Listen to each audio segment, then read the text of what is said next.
Hello, and I am Kamari Cherry, and welcome to a Very Cherry podcast. In this particular episode, I will be reviewing romance graphic novels. These comics were a mix of given to me and downloaded from Hoopla.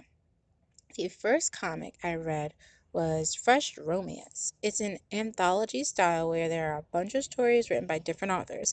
I generally liked all of them, but my two favorites were about one that was like an old arranged marriage kind of thing, and the other one was a retelling of Beauty and the Beast.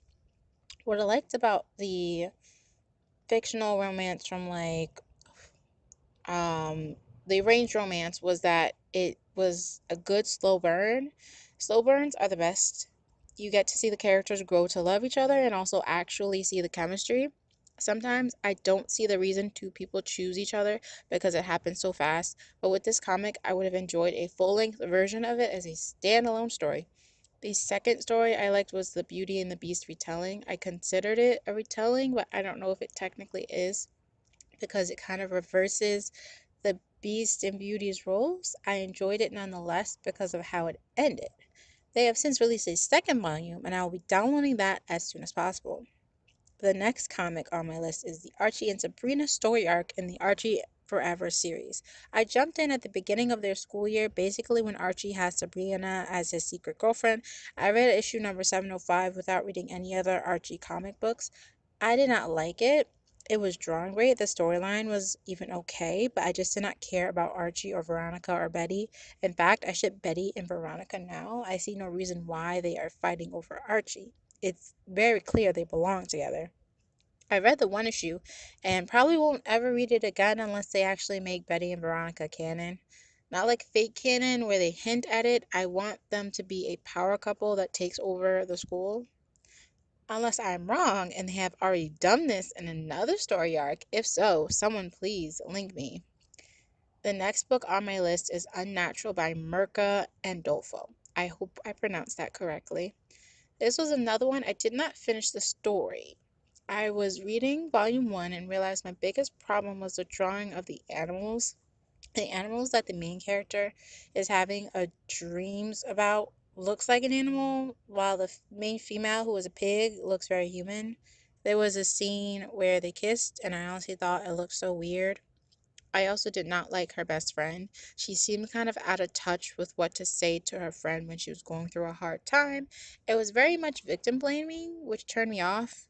The comic was excellently drawn, but I truly did not want to finish the comic because I didn't care enough for the characters at all. Taproot, a story about a gardener and a ghost, was one of my favorites. It handles death and loneliness well without making me sad for too long. The ending was great, if slightly cheesy, but worth it. They added on an epilogue at the end, which I felt was unnecessary, but some people may have liked that kind of ending, so who knows. I would highly recommend reading Taproot if you're into ghosts and romance at the same time. Bingo Love by T. Franklin is one I found a while back on Tumblr before I deleted it. It has since gotten rave reviews, and I love that it is available on Hoopla. I didn't like the story as much as I thought I would. The story and drawings were good, but their romance seemed rushed when they were older. It just seemed odd that they were reunited so quickly to me. It is still a good story to read. One of my favorite tropes is the slow burn type of love story, so that's probably the only reason when they got together I was like, how and why? It is a good story that has a nice ending. There will be a volume 2, I believe, if it is not already available now. I will not be reading it because I don't personally want to continue the story. Sleepless by Sarah Vaughn has me giving a mixed review as well. The story is very good. It is about a princess who is the illegitimate child of a king who dies. She is assigned a sleepless guard after she is almost killed.